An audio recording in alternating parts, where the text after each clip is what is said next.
Hello everyone, welcome to the GS Prakamya. GS Prakamya में आपका स्वागत है। आज हम डिस्कस करेंगे 25 इम्पोर्टेंट एमसीक्यू क्वेश्चंस ज्योग्राफी के। 25 महत्वपूर्ण जो क्वेश्चंस हैं भूगोल के ज्योग्राफी को, उसको हम लोग डिस्कस करेंगे। तो पहला क्वेश्चन है इसी सीरीज में, इन the early 1610 discovered with his newly invented telescope that Jupiter has 4 moons. हूँ डिस्कवर्ड, यहाँ 1610 के पहले, ये डिस्कवर्ड पहले हूँ होगा। किसने खोजा था अपने टेलीस्कोप के द्वारा कि जुपिटर के पास 4 मून है। आपको बताना है कि who discovered the 4 moons of Jupiter. Simon Marius, Tycho Brahe, Galileo Galilei, यहाँ गैलीली होगा, Galileo Galilei and Johannes Kepler. तो किसने जो है जुपिटर के 4 मूनों की खोज की थी? तो इसको गैलीलियो गैलीली ने खोजा था, सीखे, क्योंकि उसी ने इन्वेंट किया था माइक्रोस्कोप अपना, तो उसी से उसने खोजा था जुपिटर के 4 मूनों को। इसका आंसर होगा गैलीलियो गैलीली। अगला है, एक मिनट रुके रहिए, क्या होगा।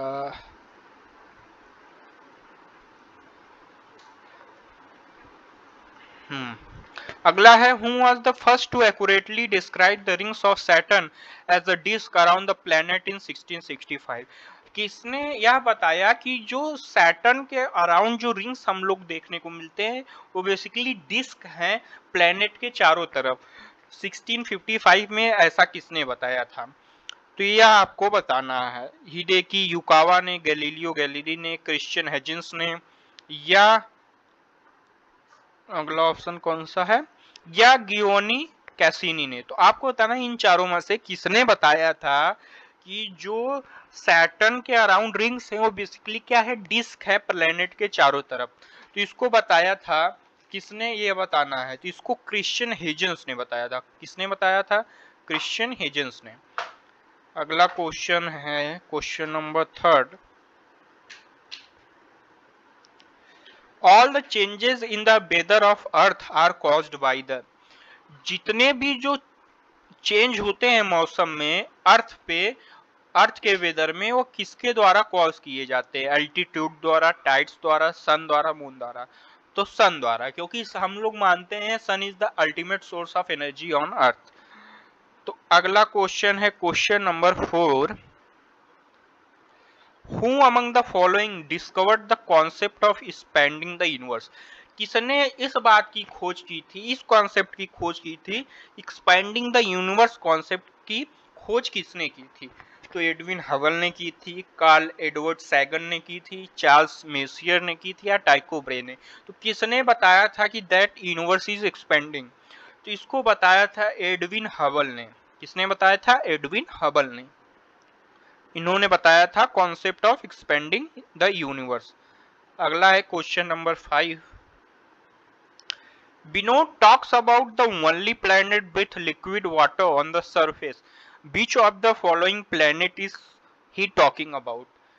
विनोद एक प्लेनेट के बारे में बात करता है जिसके सरफेस पे क्या लिक्विड वाटर है। तो किस प्लेनेट के बारे में विनोद बात कर रहा है वो बताना है। वीनस, मार्स, अर्थ, जुपिटर। तो वह अर्थ के बारे में बात कर रहा है। बेसिकली एक ही प्लेनेट है जहां पर लिक्विड या वाटर पाया जाता है। अच्छा, आप लोग ये बात ध्यान दीजिएगा कि ये जितने भी क्वेश्चन हम लोग डिस्कस कर रहे हैं ये वनडे एग्जाम्स में पूछे हुए क्वेश्चंस हैं ज्योग्राफी से। अभी ये जो हमने क्वेश्चन पढ़ा ये बेसिकली जो है एसएससी ने पूछा था इस क्वेश्चंस को। तो ये क्वेश्चन जो है वो पूरे पूरे जो है प्रीवियस ईयर हैं, पीवाईक्यूज हैं। ये क्वेश्चन हमको लगता है 2022 में एसएससी ने पूछा था किसी प्री एग्जामिनेशन में। तो अगला है क्वेश्चन नंबर 6। आइए देखते हैं। Which planet in the solar system is considered that Earth's twin? कौन सा प्लेनेट है सोलर सिस्टम में जिसको हम अर्थ का ट्विन कहते हैं? Venus, Mars, Saturn, Jupiter. तो आपको बताना है कौन सा प्लेनेट है सोलर सिस्टम में जिसको अर्थ ट्विन कहते हैं। तो वीनस को कहते हैं, सिंपल सी बात है। इसको हम लोग अर्थ का सिस्टर भी कहते हैं। अगला क्वेश्चन है क्वेश्चन नंबर 7, ये तो बहुत इजी टाइप क्वेश्चन था। Which of the following is largest moon of Saturn. इसमें से कौन सा सबसे बड़ा जो लार्जेस्ट मून है सैटर्न का वो बताना है। यूरोपा, एटलस, टाइटन या कार्मेन। तो इसमें से टाइटन जो है वह सैटर्न का सबसे बड़ा मून है। दो ही तो हैं इसके जो सैटर्न के मून जो है, टाइटन एंड रिहा, दो है लार्जेस्ट मून। तो उसमें से रिहा ऑप्शन में नहीं है तो टाइटन है, तो टाइटन पे हम लोग टिक करेंगे। क्वेश्चन नंबर है 8। The dash radiation belts are giant swaths of magnetically trapped, highly energetic charged particle that surround Earth. What type of particle which is highly energetic charge, which is magnetically highly energetic charge that surround the Earth, उसको क्या कहते हैं? Van Allen, Aurora, Kuiper या Chinook, उसको क्या कहते हैं ये बताना है कि जो magnetically trapped highly energetic charge particle है अर्थ के चारों तरफ, उसको क्या कहते हैं। तो उसको बेसिकली वैन एलन कहते हैं। वैन एलन रेडिएशन बेल्ट्स होती हैं जो कि अर्थ के चारों तरफ होती हैं। अगला क्वेश्चन है क्वेश्चन नंबर 9। यह क्या कह रहा है? यह पूछ रहा है which of the following celestial bodies has a natural satellite named Charon. इसमें से कौन सी सेलेस्टियल बॉडीज है जिसकी एक नेचुरल सैटेलाइट है जिसका नाम है कैरॉन। तो हाउमिया, प्लूटो, मार्स, सैटर्न। तो आपको बताना है कि कौन सा ऐसा सेलेस्टियल बॉडीज है जिसके पास नेचुरल सैटेलाइट है जिसका नाम क्या है, कैरॉन। तो कैरॉन बेसिकली जो है प्लूटो की सैटेलाइट है, नेचुरल सैटेलाइट। प्लूटो एक डॉग प्लेनेट है माना, यह इसको जो है जो इंटरनेशनल एस्ट्रोनॉमिकल यूनियन जो है उसने प्लूटो को डॉग प्लेनेट कंसीडर किया था। आई थिंक 2008 में शायद ये चीज कही गई थी, क्या श्योर नहीं है उतना, लेकिन प्लूटो एक डॉग प्लेनेट है और प्लूटो की जो नेचुरल सैटेलाइट है उसका क्या नाम है, कैरॉन। अगला क्वेश्चन है question number 10। What do you call one of the famous constellation that ये बिकॉज नहीं होगा, that be see during summer time in the early part of the night. हम लोग उस कॉन्स्टलेशन मतलब क्या होता है, ग्रुप ऑफ स्टार्स, तारों का समूह जो हम लोग कहते हैं उसको कॉन्स्टलेशन कहते हैं। तो कौन सा कॉन्स्टलेशन है जिसको हम लोग समर टाइम में early part of the night को हमको देखने को मिलता है। तो कैसियोपिया, उर्सा माइनर, ओरायन या उर्सा मेजर। तो इसमें से कौन सा वो कॉन्स्टलेशन है जो हमको देखने को मिलता है in the the summer time early part of the night में। तो यही बताना है हमको कौन सा है। तो वो है बेसिकली उर्सा मेजर जो हमको समर के टाइम में, गर्मी के दिनों में अर्ली जो है नाइट को देखने को मिलता है, उसको हम लोग क्या कहते हैं, उर्सा मेजर। अगला क्वेश्चन है क्वेश्चन नंबर 11। क्वेश्चन नंबर 11 क्या कह रहा है, एक्सक्यूज मी 1 मिनट। हाँ, तो अगला क्वेश्चन है which of the following is the windiest planet in the solar system. ये बीच ऑफ द फॉलोइंग होगा, सॉप नहीं होगा। Which of the following is the windiest planet is the solar system. Europa, Callisto, Makemake या Ganymede. तो इसमें से आपको बताना है कि कौन सा विंडिएस्ट प्लैनेट है सोलर सिस्टम में, आपको ये चीज बताना है। एक्चुअली यहाँ पर एक मिस्टेक हो गई, जो ऑप्शंस हैं वो गलत हैं। ऑप्शंस आप लोग इग्नोर कीजिएगा, जो ऑप्शंस हैं वो गलत हैं। ऑप्शंस पे मत जाइए, हम इसका आंसर डायरेक्ट बता देते हैं। यहाँ पर हमको लगता है मिस प्रिंटिंग हो गई है टीम के द्वारा। यहाँ पर जो होगा वह होगा which of the following is the windiest planet in the solar system. यह होगा आपका Neptune. Neptune is the windiest planet in the solar system. Neptune को हम लोग क्या कहते हैं, windiest planet in the solar system, NEPTUN E, Neptune. Neptune को हम लोग क्या कहते हैं, windiest planet on solar system. Okay, अगला क्वेश्चन है क्वेश्चन नंबर 12। उसको देखते हैं। How many brightest star is the constellation called the Great Bear made up of. उस तारे को, समूह को क्या कहते हैं जिसको हम लोग नहीं, उस तारे के समूह में कितने तारे होते हैं जिसको हम लोग ग्रेट बियर के नाम से जानते हैं। तो आपको बताना है numbers of stars in the constellation Great Bear. तो ये जो होते हैं 7 स्टार्स होते हैं। कितने होते हैं? 7 तारे होते हैं। अगला क्वेश्चन है question number 13। Which of the following planet has the most number of the moons? किस प्लेनेट के पास सबसे ज्यादा मून्स हैं? आपको बताना है जुपिटर, यूरेनस, नेपच्यून, सैटर्न। तो आपको बताना है किस प्लेनेट के पास सबसे ज्यादा नंबर्स ऑफ मून्स हैं। तो वो है सैटर्न के पास। किसके पास है? सैटर्न के पास सबसे ज्यादा नंबर्स ऑफ मून्स हैं। अगला क्वेश्चन है क्वेश्चन नंबर 14। ओके, तो देखते हैं क्वेश्चन नंबर 14 क्या है। Big bang theory explains. Big bang theory जो कि बेसिकली एक थ्योरी है जो ज्योग्राफी में दी गई है, वह किससे रिलेटेड है? What does it explains? Big bang theory क्या एक्सप्लेन करती है? Origin of universe, origin of stars, origin of galaxies या ओरिजिन ऑफ सोलर सिस्टम। तो बेसिकली बिग बैंग थ्योरी बात करती है ओरिजिन ऑफ यूनिवर्स के बारे में, कि यूनिवर्स जो हमारा ब्रह्मांड है वो कैसे बना है। अगला क्वेश्चन है question number 15। What do we call the point in the orbit of the moon और a satellite at which it is nearest to the earth? हम लोग उस पॉइंट को क्या कहते हैं? किसी भी जो और उस ऑर्बिट को, उस पॉइंट ऑफ ऑर्बिट को क्या कहते हैं, चाहे वो मून का हो चाहे किसी सैटेलाइट का हो, जब वह पृथ्वी के करीब होती है तो उसको हम लोग पेरिजी कहते हैं, इक्लिप्स कहते हैं, एप्सिस कहते हैं, एपोजी कहते हैं। तो उसको हम लोग क्या कहते हैं? उसको हम लोग पेरिजी कहते हैं। क्या कहते हैं? पेरिजी। अगला क्वेश्चन है क्वेश्चन नंबर 16। 1 मिनट।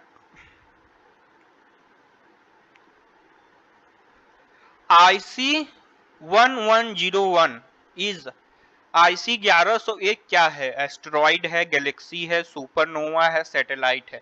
आपको बताना है कि IC1101 है क्या? एक सुपर एस्टेरॉइड है, गैलेक्सी है, सुपरनोवा है या सैटेलाइट है? तो बेसिकली यह क्या है? यह एक गैलेक्सी है। IC1101 is a Galaxy. अगला है question number 17। The approximate period between two consecutive new moons is. जो पीरियड होता है दो कॉन्जिक्यूटिव नए मून्स के, हम लोग देखते हैं जो फेजेस ऑफ द मून होता है, मून के जो शेप्स होते हैं वो बदलते रहते हैं, तो उसको हम लोग इंग्लिश में कहते हैं फेजेस ऑफ द मून्स। तो जो दो कॉन्जिक्यूटिव, जो लगातार दो नए मून्स होते हैं, उनके बीच का जो टाइम ड्यूरेशन है वो आपको बताना है, वो कितना होता है। तो 15.5 डेज, 28.5 डेज, 29.5 डेज या 15 डेज। तो यह जो होता है वो 29.5 डेज का होता है, जो कॉन्जिक्यूटिव टाइम ड्यूरेशन रहता है दो न्यू मून्स के बीच का, वो 29.5 डेज रहता है। अगला क्वेश्चन है question number 18। What is the radius of the moon? आपको मून का रेडियस बताना है। 1.7 into 10 the power 6 meter, 1.79 into 10 the power 6 meter, 1.74 into 10 the power 5 meter, 1.74 into 10 the power 6 meter। तो आपको बताना है कि इनमें से रेडियस ऑफ द मून क्या है। तो radius of the moon 1.74 into 10 the power 6 metre है। अगला क्वेश्चन है question number 19। Which planet is made up of thick white and yellowish clouds of sulfuric acid? कह रहा है कि कौन सा प्लेनेट जो है वह थिक व्हाइट और येलोइश क्लाउड्स जो कि सल्फ्यूरिक एसिड्स के हैं उससे बना हुआ है। मार्स, यूरेनस, नेपच्यून या वीनस। तो आपको इन्हीं में से बताना है कि वो कौन सा प्लेनेट है। तो वो वीनस है। कौन सा है? वीनस। अगला क्वेश्चन है question number 20। The dash is responsible for Earth's magnetic field। कौन सा इनमें से अर्थ की मैग्नेटिक फील्ड के लिए जिम्मेदार है या रिस्पॉन्सिबल है? What is responsible for the magnetic field of the earth? Inner core, mental, outer core या क्रस्ट? तो आपको बताना है कि कौन सा जो है अर्थ की मैग्नेटिक फील्ड के लिए रिस्पॉन्सिबल है। तो ये आउटर कोर है। अगला क्वेश्चन है question number 21। The process that moves, elevates और builds a portion of the earth crust is called. उस प्रोसेस को क्या कहते हैं जो इलिवेशन प्रोवाइड करता है या बिल्डअप करता है किसी भी पोर्शन का जो अर्थ क्रस्ट में होता है, उस प्रोसेस को क्या कहते हैं? डिनोडेशन कहते हैं, वोल्केनिज्म कहते हैं, वेदरिंग कहते हैं या डायस्ट्रोफिज्म कहते हैं। तो इसको डायस्ट्रोफिज्म कहते हैं। वोल्केनिज्म मतलब वोल्केनोस इरप्शन, डिनोडेशन मतलब soil erosion by the the ice caps, उसके द्वारा होती है। और वेदरिंग आपको जानता है कि जो पर्वत होती हैं, रॉक्स होती हैं, उनका धीरे धीरे टूटना नेचुरल फोर्सेस के कारण वो वेदरिंग कहलाती है। तो डायस्ट्रोफिज्म ये क्या कहलाता है? या जो एलिवेशन होता है अर्थ क्रस्ट के पोर्शन में, उसको डायस्ट्रोफिज्म कहते हैं। आप देखिए यहाँ पर ऑप्शन एलिमिनेट करके भी इसका आंसर दे सकते थे। अगला क्वेश्चन है क्वेश्चन नंबर 20। लेकिन आपको पता रहना चाहिए कि बाकी चीज है क्या, इसके लिए ऑप्शन एलिमिनेट तभी कर पाएंगे। अगला question, question number 22। The bodies glowing in the night sky, sorry, the bodies glowing in the night sky are known as. वह बॉडीज जो रात में चमकती हैं उन्हें क्या कहते हैं? सेलेस्टियल बॉडीज, एस्ट्रॉइड्स, प्लेनेटेरियम या मीटोराइट। तो जो रात को नाइट में चमकती है, उन बॉडीज को हम लोग सेलेस्टियल बॉडीज कहते हैं। अगला क्वेश्चन है question number 23। Lucifer is another name for the planet. Lucifer मतलब क्या होता है? ये बेसिकली एक ऐसा शब्द है जो कि आप यूरोपियन क्लासिकल मैथोलॉजी से लिया गया। लसीफर मतलब होता है लाइट ब्रिंगर। तो किस प्लैनेट को हम लोग लसीफर प्लैनेट के नाम से जानते हैं? Jupiter, Mars, Venus, Saturn. तो हम लोग वीनस को लूसीफर नाम से जानते हैं। ये क्वेश्चंस आई थिंक मैं जब प्रीवियस ईयर देख रहा था तो ये क्वेश्चन जो है वो पूछा था, एसएससी में पूछा था कि रेलवे में पूछा था। हाँ, शायद से एसएससी सीजीएल में पूछा था, प्री में। ओके, तो अगला क्वेश्चन है क्वेश्चन नंबर 24। 24 है how many degrees does the earth rotate about its own axis in 1 hour. एक घंटे में पृथ्वी अपने एक्सिस पे कितनी बार घूमती है?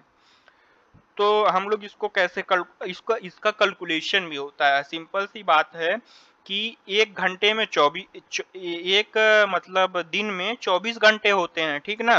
और पृथ्वी का जो रोटेशन होता है वो 360 डिग्री का होता है। तो अगर आप 360 को 24 से डिवाइड करेंगे तो एक आवर में पृथ्वी कितना चक्कर लगाती है ये आपको पता चल जाएगा। तो जब आप 360 को 24 से डिवाइड करेंगे, सॉरी ये तो हाइलाइटर है एक्चुअली,